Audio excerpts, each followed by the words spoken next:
नमस्कार, जय श्री कृष्णा, जय श्री राधे। कैसे हैं आप सब लोग? आशा करती हूँ कि आप सब लोग अच्छे होंगे, मस्त होंगे और मैं भी बिल्कुल प्रसन्न हूँ हमेशा की तरह। तो पहले मेरे भाई बहनों को मेरी ओर से प्रणाम है, सभी का पुनः मेरी ओर से स्वागत है। तो चलिए आज का विषय शुरू करते हैं। आज का विषय भी हमारा बड़ा ही अच्छा विषय है और खास विषय है, हमारे जीवन से जुड़ा हुआ विषय है और इसको समझना भी चाहिए। मैं तो सदैव प्रयास करती हूँ कि ऐसा ही विषय लिया जाए जो हमारे जीवन से जुड़ा हो और उससे हमें कुछ सीखने को मिले। तो आज का विषय जो मैं लेने वाली हूँ या मैंने जो इस विषय का चुनाव किया है वो विषय है हमारा क्रोध। आपने प्रायः देखा होगा कि हर व्यक्ति छोटी छोटी बातों पर क्रोध करता है, यानी 100 में से 90 ही लोग होंगे जिन्हें कम क्रोध आता होगा। ऐसा नहीं कह सकते कि क्रोध नहीं आता होगा, क्रोध तो सभी को आता है।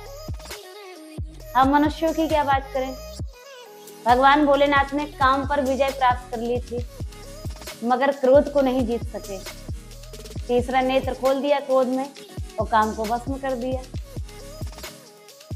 भगवान भोलेनाथ ने काम पर विजय श्री प्राप्त कर ली लेकिन क्रोध पर नहीं विजय श्री प्राप्त कर पाए। तो हम मनुष्य कहाँ विजय श्री प्राप्त कर लेंगे, लेकिन हाँ हम क्रोध को थोड़ा कम कर सकते हैं। अब क्रोध आता क्यों है? किसी वजह से क्रोध आता है, कोई वजह तो रहती है। हाँ ऐसा ही होता है, प्रारंभ में ऐसा ही होता है कि किन्हीं वजहों से क्रोध होता है। क्रोध की वजह होती है, जो हम क्रोध करते हैं वो क्रोध की वजह होती है, लेकिन फिर मनुष्य का स्वभाव बन जाता है। पहले क्रोध की वजह होती है तब क्रोध करते हैं और फिर धीरे धीरे हमारा ऐसा स्वभाव बन जाता है कि क्रोध करने की वजह ढूंढते हैं। पहले किसी वजह से क्रोध आता है, फिर क्रोध के लिए वजह ढूंढते हैं कि हमें किस बात पर क्रोध करना है। कोई क्रोध की वजह नहीं है तो कुछ नहीं देखेगा तो कहेंगे ये झाड़ू यहाँ क्यों पड़ी है, यानी वजह ढूंढते हैं कि हमें किस पर क्रोध करना है। आपने देखा होगा कि आप मुस्कुरा के किसी को भी जीत सकते हैं मगर क्रोध से किसी को नहीं जीत सकते। क्रोध का कारण क्या है कि हमें क्रोध क्यों आता है, क्रोध की असली वजह क्या है? क्रोध की असली वजह क्या है?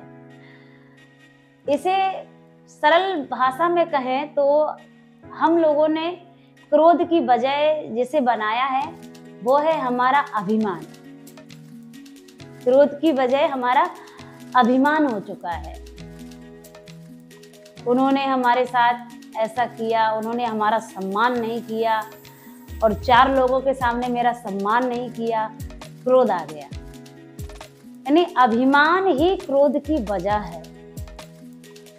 तो सबसे पहले हमें अभिमान पर विजय श्री प्राप्त करनी होगी। जिस दिन आप अभिमान को जीत लेंगे, विश्वास मानिए आप क्रोध को जीत लेंगे। तो अभिमान को जीतने के लिए क्या करना पड़ेगा? एक राजा ने एक महात्मा से कहा कि नंबर 1 का सौभाग्य मुझे बताइए। राजा ने जब महात्मा से पूछा कि मुझे नंबर 1 का सौभाग्य बताइए तो महात्मा ने कहा राजा से कि नंबर 1 का सौभाग्य तो आप खो चुके, नंबर 2 का सौभाग्य है, कहे तो बता दूं। राजा ने कहा बताइए, नंबर 1 का ना सही नंबर 2 का ही बता दीजिए। महात्मा ने कहा कि नंबर 1 का सौभाग्य तो ये था कि आप पैदा ही नहीं होते और नंबर 2 का सौभाग्य ये है कि जितनी जल्दी हो सके मर जाइए। मस्त राम मुर्दों से बोले हमको कुछ बतलाओगे, मुर्दों में से एक मुर्दा बोला मर जाओ सुख पाओगे। मरना क्या है? जितनी जल्दी हो सके अपने अभिमान को मार दो, क्योंकि ये क्रोध की वजह अगर है तो हमारा अभिमान ही है। तो हमें सबसे पहले इस अभिमान को मार देना चाहिए। अगर अभिमान आपके अंदर जिंदा रहा तो आप दूसरों को पार नहीं कर पाएंगे, खुद भी डूब जाएंगे। ये मुर्दे का अभिमान मर चुका होता है, तो मुर्दा पानी में तैरता है और किनारे भी लग जाता है। मगर हमारा अभिमान जिंदा रहता है तो खुद तो डूब जाते हैं और दूसरों को भी ले डूबते हैं। वही मुर्दा खुद तो पार हो जाता और दूसरों को भी पार लगा देता। तुलसीदास जी तो मुर्दे को ही पकड़ के पार हो गए। तो इससे हमें क्या सीखना चाहिए कि हमें अपना अभिमान बहुत जल्दी मार देना चाहिए, और फिर आप जिस दिन अभिमान को मार देंगे, विश्वास मानिए आपके अंदर क्रोध नाम की चीज नहीं रहेगी।